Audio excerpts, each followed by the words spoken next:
Today, we are talking to one of the most thorough and well thought out guests that I've had on the show. That is my friend Vince, who recently just launched his very fantastic new newsletter, which we will link right there down below in the description as well.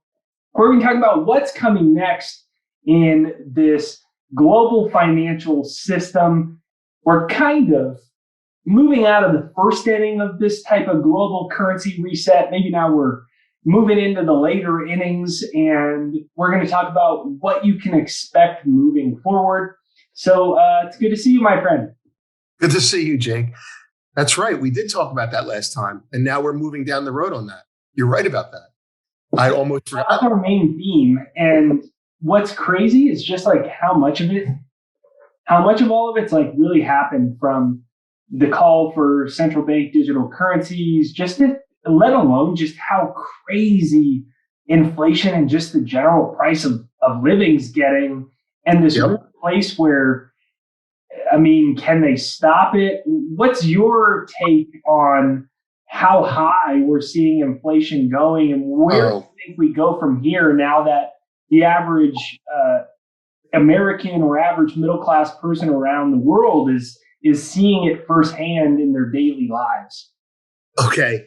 Well, that's a lot. Thank you. Thank you for giving me such a wide berth. I'm going to just drive right down the middle of that and start with, they don't care about you. How's that? All right? Pretty good. That's pretty good. I didn't do that. I didn't speak so frankly last time, but now we've gotten to know each other. They don't care, Jake. And what I mean by that is, and I'll get to the inflation part. When someone says, I didn't know, or today, the other day, Lagarde said, Christine Lagarde, convicted felon, said, in the long run, the infrastructure bill or getting off of carbon will reduce inflation. And people laugh at that, but that's a move in the right direction.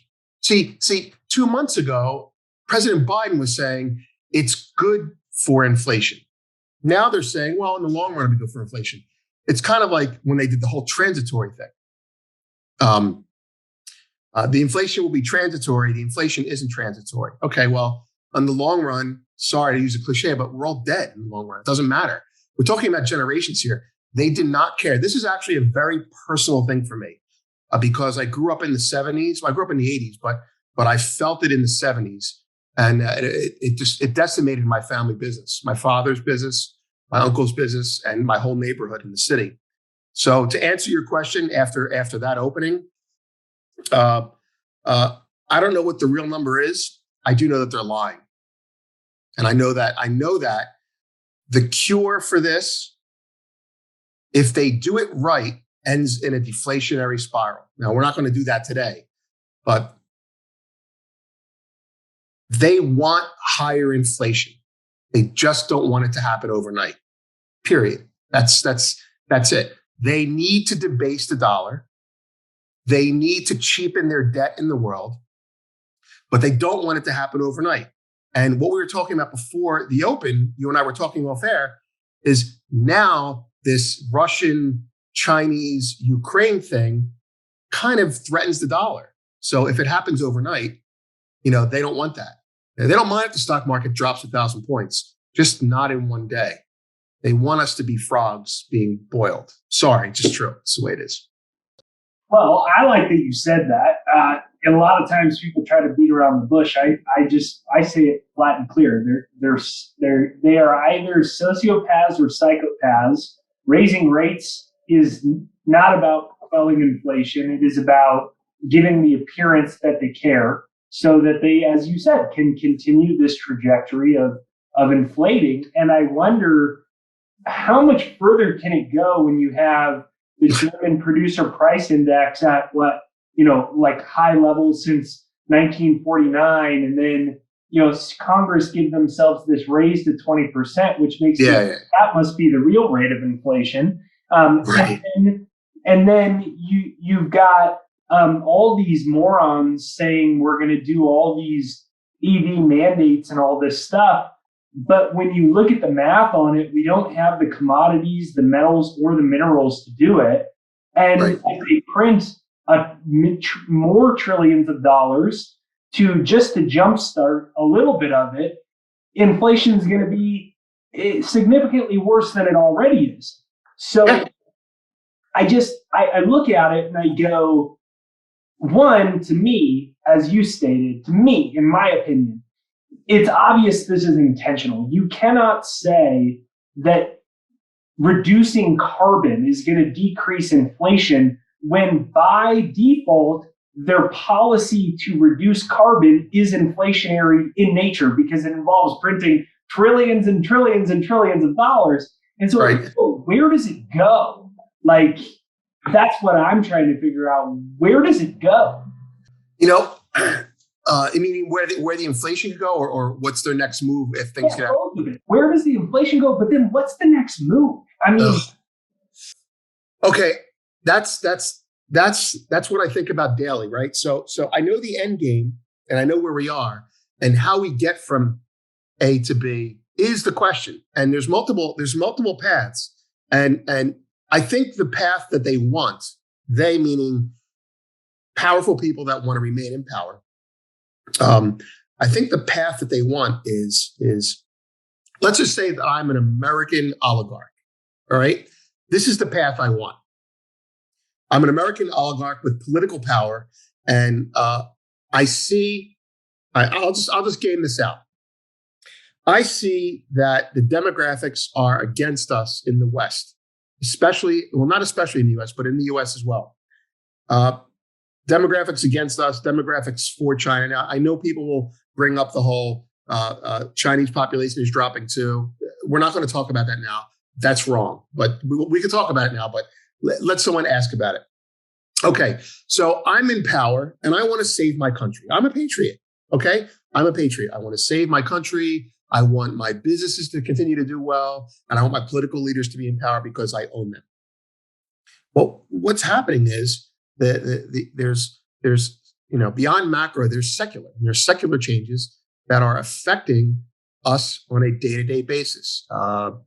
The snake is eating us slowly. We don't know it yet. We're probably like up to our belly button right now, maybe a little further, right? It's better than the frog in the pot. That kind of makes me sad. But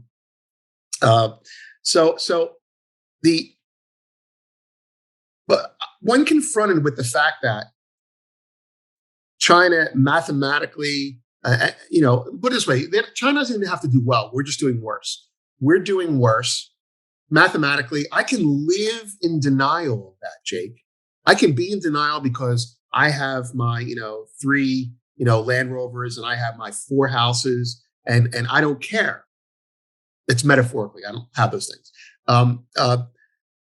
But I can slowly run the clock out. That's what rich people are doing. They're just, I almost cursed. They're just running the clock out, Jake. They're just saying, I have enough money. I'll be Nancy Pelosi.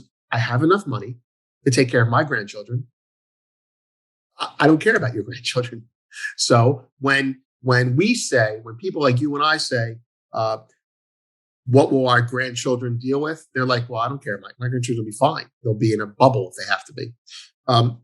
So when they realize that, it becomes every man, woman for themselves. And so it goes while they're making us fight. This is a very libertarian thing to say, and I mean it. While they're making us fight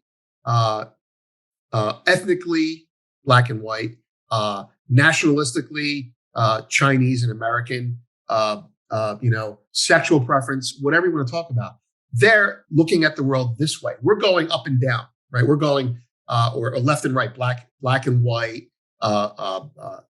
We're looking. They have us looking at these things. It's division. It's classic division. But what's happening is if you're at the top, you're like that American oligarch. You're like, I'm looking at my class. So let's pretend that China is going to run the United States tomorrow. They're not, but let's just say that they are, right? I'm an American oligarch. I want to make sure that I'm connected to the Chinese oligarchs. So while we're looking left and right, politically, left and right, black and white, straight and gay, while we're arguing about that shit and click media, I did it, sorry. And most media is like click to get likes without any content. While we're doing that, they're making relationships. Our royalty is speaking to their royalty. And that's where the new world order comes in. As long as they're okay, they don't care about us. They don't care about us. They're not ignorant. They're not stupid. They don't care about us. Let me finish with this. And I just thought about this today. I frequently see in headlines, we want to take care of the consumer. No, they don't. They want to take care of the consumption. They don't care if you're dead. They just want, as long as you keep buying. So if they could replace the consumer with an automated consumer that had no expenses and no salary and no social welfare that's needed and no aid and no assistance, they would do that. And that's what the whole matrix battery thing is. I mean, they don't care about the consumer. They care about the consumption. They're not good people. They are, as you said, we probably think the same way. I look at them and I say something. I say, are they psychopaths, as you're alluding to, or are they dumb? They're not dumb. They want us to think they're dumb. They're definitely not dumb. I mean, there's no way that Powell is saying that he wants to quell inflation by moving it up 25 basis points, right? And so what I wonder out of that, right? So like, let's take that from the American perspective, and we look at that. Are they trying to are they going to keep moving up rates slightly to hose down middle America to stop some spending, to slow some inflation while the stock market keeps going? I mean, what's the goal there, do you think? That's okay. I'm going to put myself in Powell's position, and I'm going to answer, because that's the question you asked last time, and it needs to be addressed directly. I think they will do, starting with a macro statement, I think they will do the least that they can do to get it done. Meaning, we're going to raise it 25 basis points, and then we're going to talk the market down. This is what you've seen in the last couple of days. It started with Bullard, right? Who's usually bullish. He came out and said, we're worried about inflation. Market reacted. Like, instead of having a recession, they're trying to literally talk it back down for a little while. Right. No, okay, let me focus on that. That's exactly it. The MO of the Fed tactically is talk, see how the market reacts. And if the market doesn't do what they want it to do, then they act. The question is, that's exactly what they do. And I can tell you the history of that for your older listeners. When I was a kid, or when I was a little bit younger, the Fed didn't talk every day. They just did what they did, and so they realized that doing what you do kind of like, shocks the market, and it kind of really scares people, and volatility was bad. So what they decided to do was they started to talk they used to talk once a month. Now it's every day. Okay. Every day, one of them is trotted out to talk. And it's like the art of persuasion. It's such crap. And so here's the thing. They basically, you watch Sunday talk shows, right? Did you used to watch those? Okay. So you see a politician come on. I used to watch Meet the Press, and I used to watch all of them, like CBS, NBC, ABC. I used to watch all of them, and Fox too.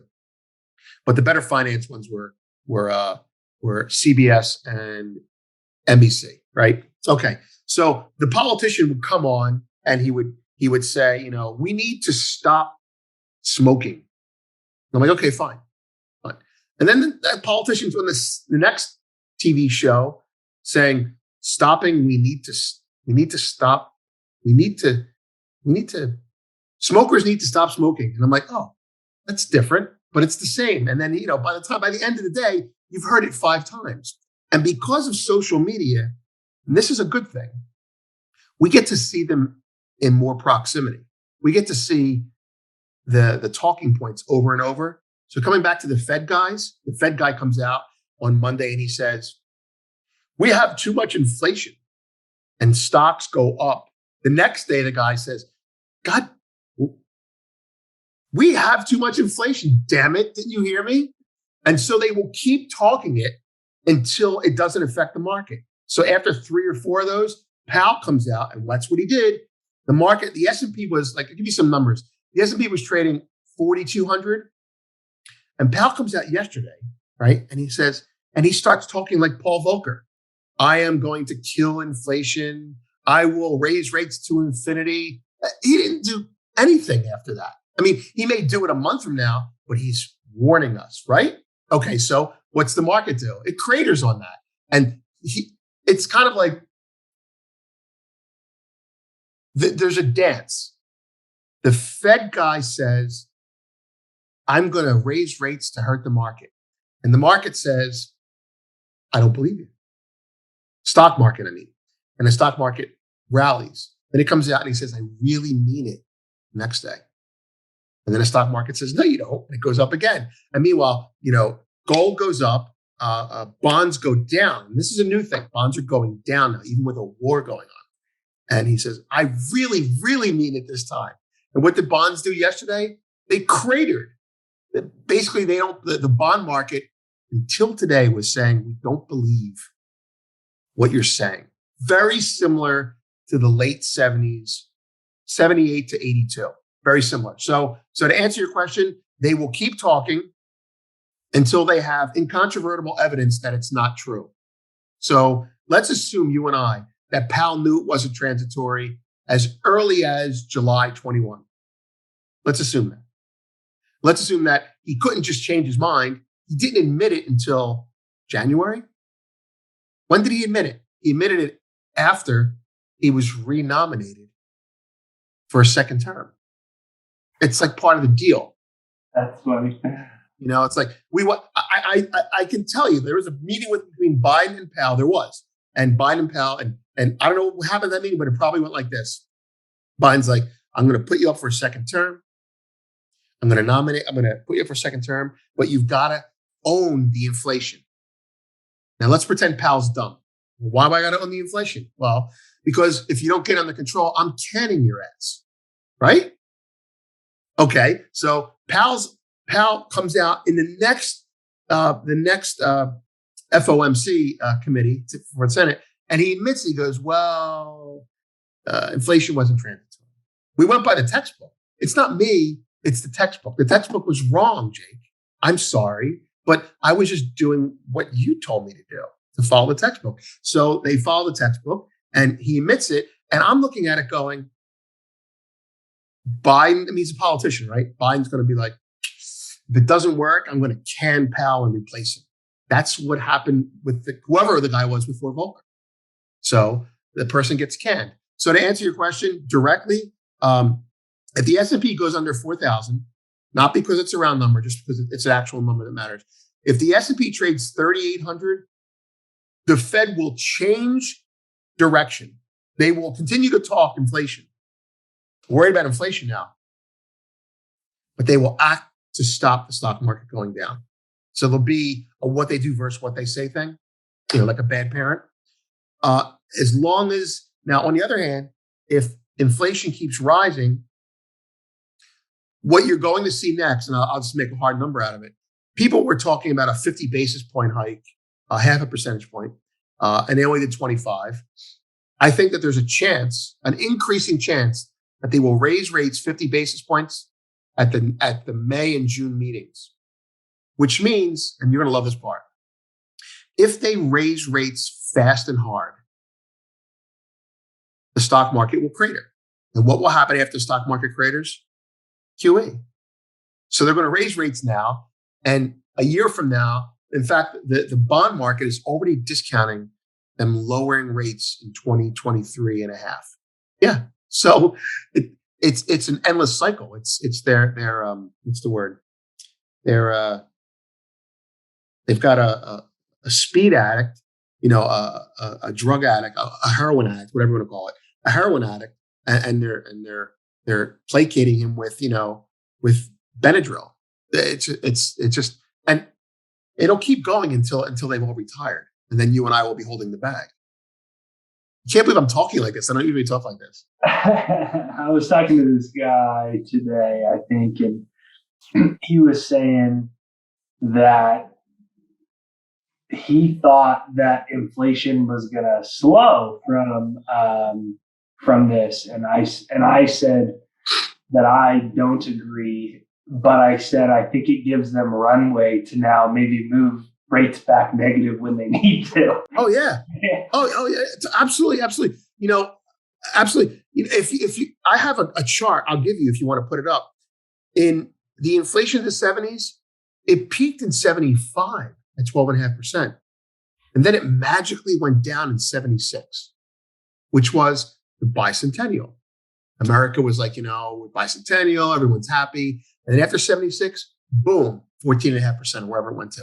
So let's pretend that your friend and you were both right. Inflation probably has peaked in the short term. It absolutely has. So let's just say, I'm making up, let's just say our inflation is 8%. We know it's higher. Let's say it's 8%. They will raise rates as they're doing and get inflation from 8% back to 4%. Declare victory, right? Do the same process over again. Do the same process over again. And then we end up at 12 or 14%. So you can tell your friend he's right. I'm bearish inflation right now. And you know what? When gold drops $100, but bonds haven't really reflected a recovery, I'll buy his gold. So there you go. So then I wonder, I mean, for myself, some of the other things that I care the most about are the supply chain situation. Because I think even if they quote unquote get inflation under control a little, there's so much supply chain issues that, it's unprecedented. I mean, just factor in Russia and a couple of those other countries, Hungary, Belarus. I mean, you're talking about a huge percentage of the fertilizer with natural gas prices going up. You're talking about the fertilizer. I mean, you're talking about a large percentage of fertilizer doesn't exist anymore. And right. The effects of this, I mean, it's something that makes people very uncomfortable. So people don't really like to spend that much time on it. But I mean, you're talking collapse of civilization type of stuff if people can't afford things while things are gone at the same time, coupled with an energy crisis. How do you think the supply chain breakdowns, the energy crisis, how do you think that all plays out, especially with respect to this overall dynamic of all of this money printing and inflation and wiping out of the middle class? How does the rest of this puzzle piece fit in? Okay, that was something I struggled with for a little bit, but I think I have the answer key. All right, at least in my mind. Okay, you and I both agree that they're printing money, right? You and I both agree that they're in different terms, they're monetizing debt. So they may not say it, but they're going to. But the key difference between now and the past, everyone is saying, is the supply chain. So first things first, I don't care how many dollars are printed. If you stop printing those dollars, you may make oil go down 10%, but you'll make the things that we don't care about, like TVs, go down 50%, because we're not buying them. The demand is still there. You need to buy wheat to make, well, maybe you're not making your own bread today, but you need to buy wheat to make bread. You need to buy gasoline for your car. You need to buy heating oil. So there are, to be, I guess, academic about it, Inflation, there's what they talk about, and it's actually correct. They talk about there's supply, there's demand push and supply pull. I forget what the terminology is, but it's kind of like this. The more money there is, the higher prices go. Fine. The less money there is, which is what's happening now, the less money there is, the less money there is for stuff to buy that I don't need. I still need to buy food and heating oil. And I lived through this as a kid. Fortunately, my family made food, so we were okay. But to narrow down on your point, Powell can't print oil, right? So he stops printing money. The price of gas goes from $5 to $4.50. But the price of TVs, I sell TVs, goes from $500 to $200. So that's the opposite of what we had in the 90s, the Goldilocks economy. Goldilocks economy was we were able, just think about this opposite in your head. We were able to lower rates even as inflation was decreasing. So rates were high because of Volcker, right? And inflation dropped and we just started lowering rates. Our bankers lowered rates and just kind of stayed right behind the decreasing rate. Now we're going to raise rates, chasing inflation. We're chasing inflation now. So if you chase inflation, the things you need, the opposite of Goldilocks, the things you need go up in price compared to the things you don't need. They go down in price. The TV that you just bought, it's a great TV. It's got internet capacity. It's how many do you need? 10, 20? You don't need more than 2 tops, right? So gasoline, well, that price is not going anywhere. Your heating oil, that's not going anywhere. So to bring it back home, the supply chain, he can't fix the supply chain, but the rest of the government will work on tying the supply chain down, whether it be influencing Saudi Arabia or, as you know, trying to get oil out of Venezuela. We will start to basically trade in our credibility for lower prices, and it ends with price controls. They're already talking about them. So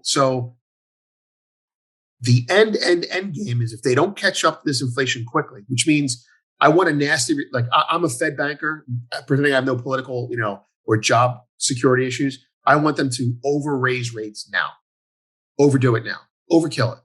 Let everyone pause back and step back and cry about it. Because if they don't do it now, it'll get that much worse in the future. Like gold peaked in 75 and then it peaked again in 80. But the difference was 1,200%. So I think it ends with price controls, and that makes us a banana republic. Yeah, I talked to someone not that long ago, and I mentioned price controls because you could see them planting the seeds for that. As all the blame, whether it's Jen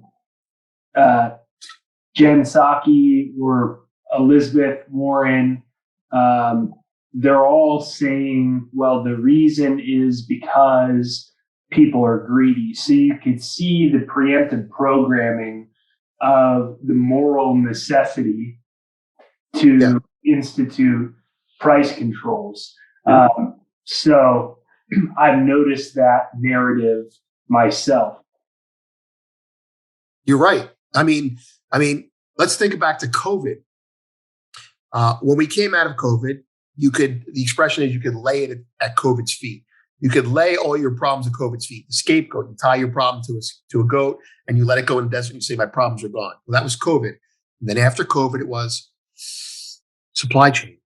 Supply chain did it. Supply chain did it. And now it's Putin did it. Putin's hurting the supply chain. And so because of that. That is the crazy, because I'm like, do you guys actually believe, does anyone in America actually believe that one?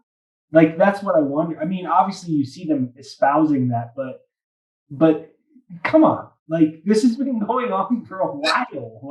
Okay, I think that's the key question that needs to be answered. And the answer to that question, I think for me, it's a work in progress. And this is where we come back to are they evil or are they dumb? Right? Are they evil or are they dumb? To paraphrase your question, do they really think we're buying that? And I think what the answer is, so far, my only answer that makes any sense to me was said to by a friend of mine, from a friend of mine who runs a fund. He said, in this regard, they're not evil and they're not dumb. Well, he goes, they are dumb, but they're dumb because they're sheltered. They are celebrities in bubbles, and they have people telling them, yes, this is what works. Yes, that's what works. And so they say it. They're not even aware of how spontaneously social media picks up on it now. And so the comment is they think we're buying it, which is why it took them 6 months to come off the transitory term until they went, oh my God, it actually 50% of the pop, it's polls. They're still swearing by polls. We poll every day in real time now, right? They wait 6 months for a poll to come out. The numbers will change. 6 months from now, they're probably going to say what you're saying. Oh, we can't do that anymore. People don't like it. So I think the answer is they're dumb because they're sheltered and they're really not in touch. I guess they're really not in touch with us. They're really not in touch with their constituency. It's that simple. You're right. So what's the end game look like? That's always the hardest question, the open-ended end game question.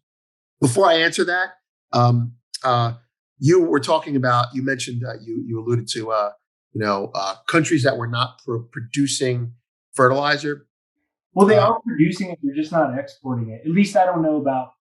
Well, let's say they're producing enough to make sure that they don't have to worry about their own. They're probably still selling to India and China and stuff. They're just not. Yeah. Like they hurt Brazil when they do that. Yeah, Brazil bought a bunch. Yeah, Brazil's a big deal. So the actual details, yeah, we can look that up. But I years ago I was at dinner with this is a flex, right? But it's honest, right? My lawyer was the same lawyer from Victor Niederhofer. And Victor Niederhofer was the head trader for George Soros. And Victor Niederhofer is politically out there. He's nothing like George Soros. And I'm at dinner with him, and I was like a big trader in silver at the time. And it's him and me and my attorney and our wives. And he asked me a question. He goes, what do you think of silver? This is tied to your Ukraine thing, by the way, your fertilizer thing. And I go, I was like a kid. I'm like, oh, I think it's going up. You start talking about stuff. And he's like, have you ever looked at silver during the Black Plague?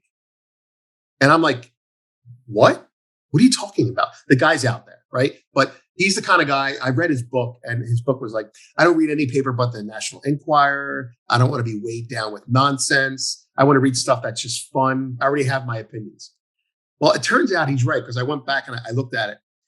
He said to me, he said, in Victoria, if I can paraphrase him properly, in Victorian times in farming, we ended up going from silver, the Black Plague, to farming, which brings us to fertilizer, energy, fertilizer.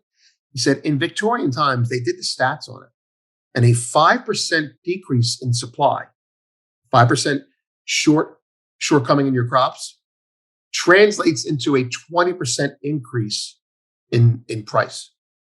They worked it through.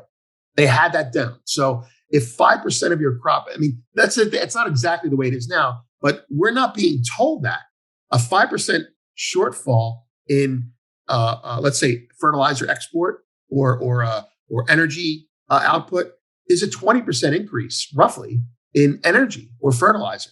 So where does that work to in food, which is what you were getting at? Fertilizer is, we're so supply chain oriented, right? If you have a shortcoming in energy, you can't make fertilizer. If you're shortcoming in fertilizer, your crop yields will be less. And we don't store anything anymore. Companies don't have it in inventory anymore. Everything's just in time. So if there's less fertilizer, your yields are smaller, you have less food, If it's 5%, that's a 20% increase.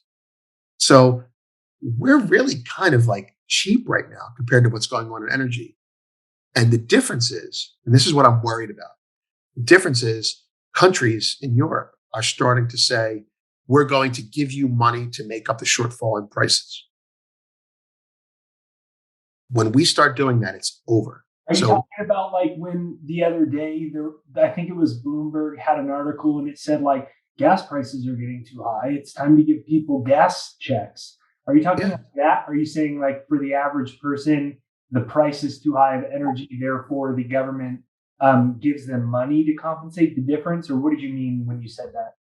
Oh, well, it's kind of like that. It's targeted subsidies.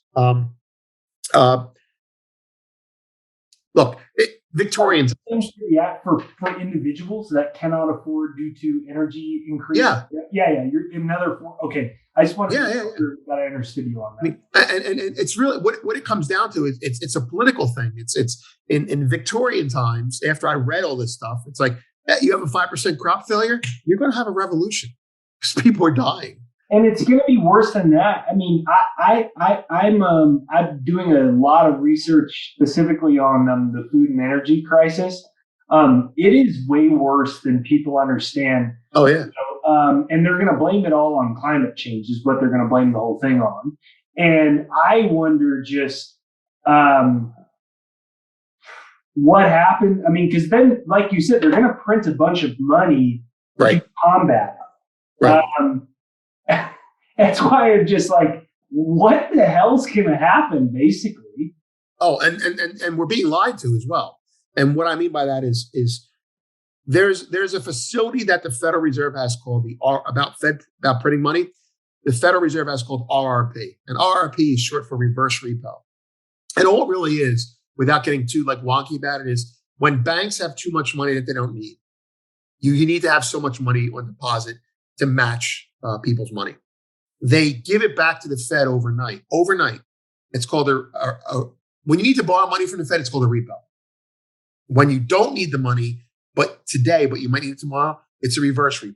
You say, hold the money, I don't need it. You give it to your grandma, your cousin, right? You say, hold this on for me and give it to me the next day. And that keeps happening every day. Well, we've got like $1.6 trillion in that right now. And that's the emergency fund. So even if the Fed raises rates 50 basis points, when the Fed raises rates 50 basis points, that's going to happen. You're going to see this RRP facility be depleted as the banks take the money out. The point is, we're not taking money out of the market. We're lying because we have money in a reserve fund to come back into the market. And that's inflation on reserve. If you look at that's, I do contributing reports on Zero Hedge. They're all over this sort of thing. Zoltan Posar is the RRP is a safety net for when they raise rates. If stocks drop, they will help. You'll flood the market with it, basically. Yeah. It's an emergency fund. It's the money in your drawer. You have money in your drawer. It's like, oh, well, I'm not making more money. I'll go into my emergency fund. And they'll lie and say that, rates aren't, we're trying to control inflation. So to answer your question, how does that end? Well, I think it ends with what you said it ends. In Victorian times, they didn't give subsidies out. They didn't give money to people. They just went to war. They just fought their own people. Now we're going to keep giving money. And you have to look at Latin America in the 80s. I was in Argentina in 2003, and I saw people getting handed whatever it is, 100 pesos is the equivalent of $5. I saw people in the street getting handed $5, and they were getting on a bus, and the bus drove away. And I said to my friend, who's from Argentina, I said, "What is that?" He goes, "Oh, they're paid by the government to not protest."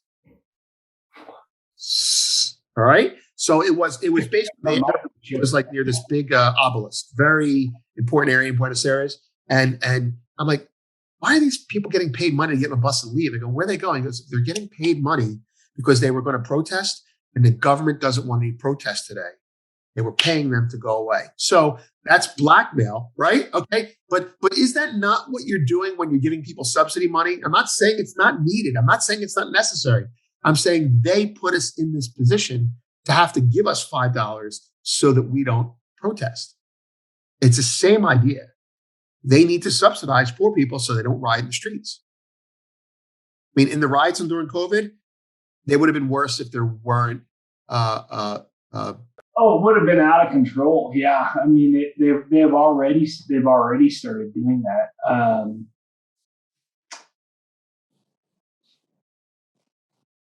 Well, maybe instead of giving us the money, that by then they'll just start putting chips in people's brains, and they'll just shut your brain off. We'll turn you back on in 72 hours, but you need to. But isn't that what central bank digital currency is? Yeah, it is. It's not in your brain, but in the end, right? Idea, yeah. I mean, look, I know it's going to depress you, but you, the reason they love this, I mean, among other reasons, among the really nefarious reasons, there is a legitimate reason that's still going to be abused. You make tires, and I make TVs. Let's say, right? Let's say something. You make tires, and I'm a lawyer. Okay, and the economy's doing bad. Rubber prices are too high. You can't make your tires. Central bank digital currency is going to, I'm not making this up, it's going to allow them to direct money to you. So they're going to give money to that your business is failing. Instead of you having to apply for it, they're going to give you money. It's like, that's kind of a cool idea. You can help parts of the economy. No, that's insane. The chip in the brain, here's a chip in the brain. You didn't pay your taxes. We're taking that money back. It's not your money anymore. It's not your money. The beauty of capitalism is the money is in your hand, and it gives you freedom to go from job to job, even if those jobs suck. But if the money can be taken while you're shopping for another job, if the money can be taken because you didn't do something they don't like, if the money can be taken because you don't have the proper political position,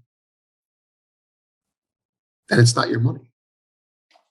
Yeah, I liken it to, it moves from being money or currency to becoming a credit. You receive a credit, right? And that's what it becomes, that they turn it into a confiscatable token. Did we talk about this before? We may have. I forget. Hold on. There are two major uses for money, just to like add to what you're saying. One is currency, right? It's a transactional medium. The other is store of value. Dude, they're going to split these. The currency will become the token that you're describing. The digital money, the token, the contract. I buy from you, I get credits. That's the word, right? Credits. It's like something out of Star Trek. And the store of value, they will make money worth less intentionally. And I'm not even paranoid about it. That's what MMT does. And I did a long conversation with someone about that before. The other half is store of value. Well, that'll be anything that retains value over time. Gold, silver, Bitcoin. I don't know where you stand on that, but Bitcoin and things that are valued. That's it. I mean, that's the bottom line. In order to control the people better, in order to control the economy better, let's not be paranoid. In order to control the economy better, you need to separate saving from spending. And in order to separate saving from spending, you have to ensure that the consumers keep consuming. And in order to do that, you have to make them have credits, not money. Right. That's it. Yeah. The easiest way to understand the central bank currency to me, I was talking to my friend Alex recently, and he said, purely think of a central bank digital currency as the bastardization of money into a credit. And that credit is what introduces a social credit score system. That credit is programmable money. And, now you've entered an entirely new arena. And we've already seen that, of course, with, everyone, Forbes, Business Insider, everyone covered China's programmable money. And that's what's coming. And I wonder, well, how do they introduce that here? I mean, you're going to be able to get some people into it because of a UBI component, but how do you get the rest of the people into it? I would think you need a crisis. Is it a Russian cyber attack? I mean, is it a finally, eventually, when they let the debt system collapse? Do you need a crisis to move people into this, or do you think not so much? I think, well, first of all, I can't add to that in any way, but that's what it is. It's a bastardization of money. To answer your question directly, a crisis accelerates the trend in place. So COVID made us more work from home. It made us, that type of stuff. And this is changing. So a crisis accelerates the trend in place. The trend gets pushed without a crisis to some degree successfully, not entirely successfully. Remember, the crisis will help it more. The trend gets pushed, and the question is how, right? How do they punish you and reward me? For whatever reason, they punish you and reward me. How do they do that? Well, and this is as old as capitalism itself. They use capitalism to make you compete. They work. I don't want to say the word. I don't want to call it fashion.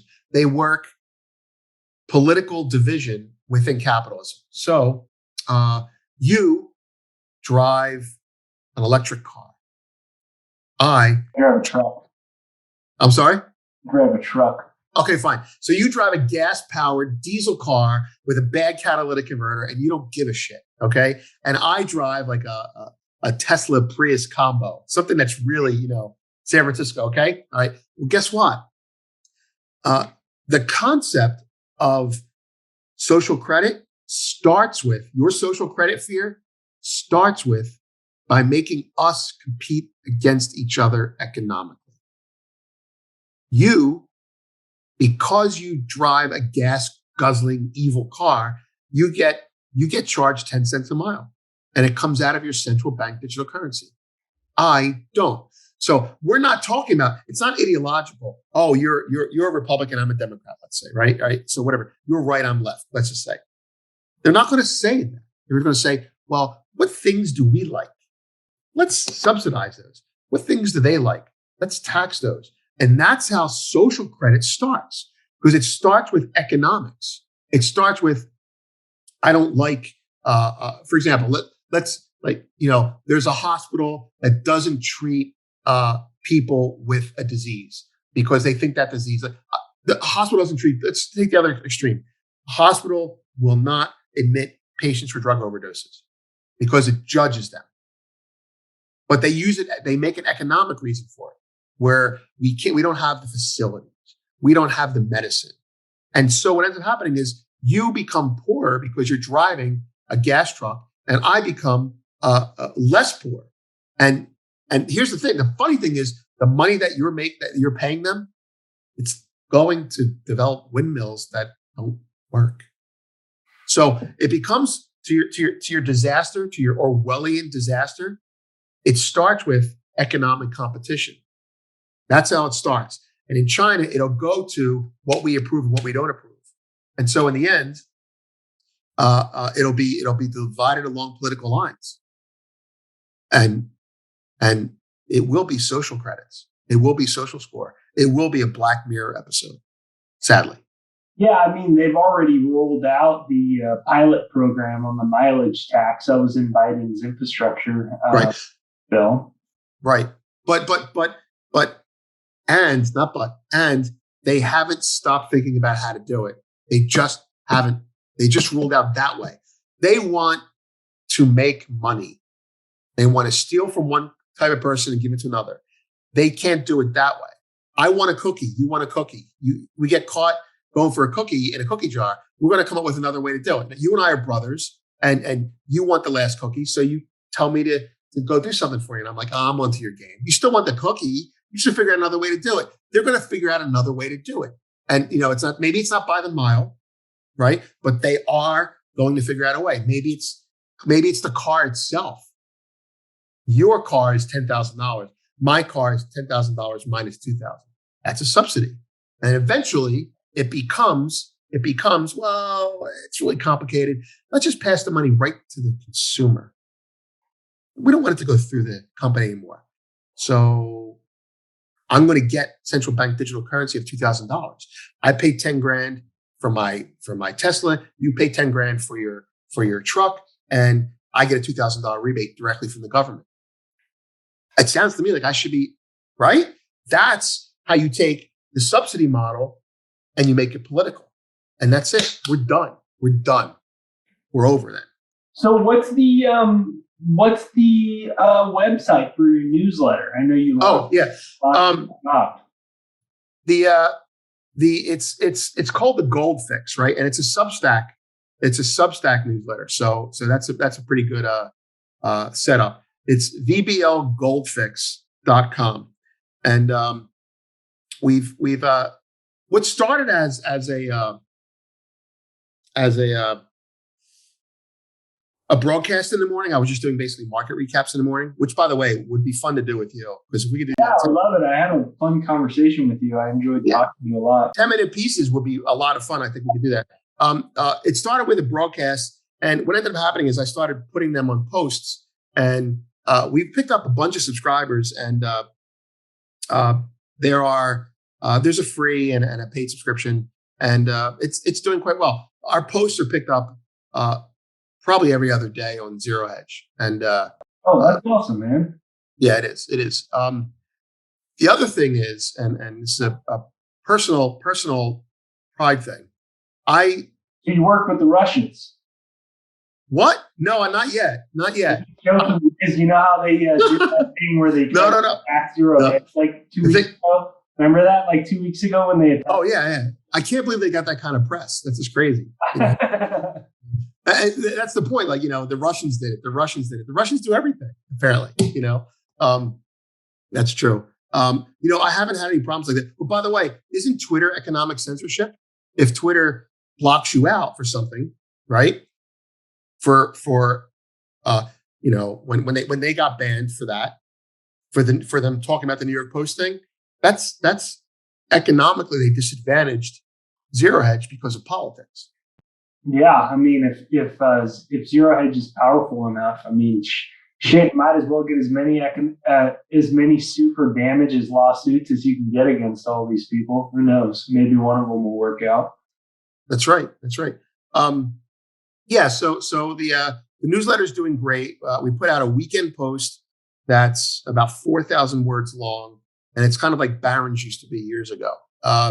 People like that. It's obviously focused on gold. We talk about all kinds of things like this, which is why I love being here, and markets in general. But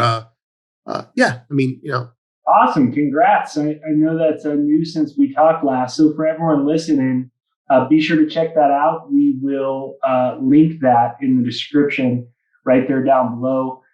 If you enjoyed this conversation, be sure to let us know in the comments right there down below. Hit the like button on this video as well.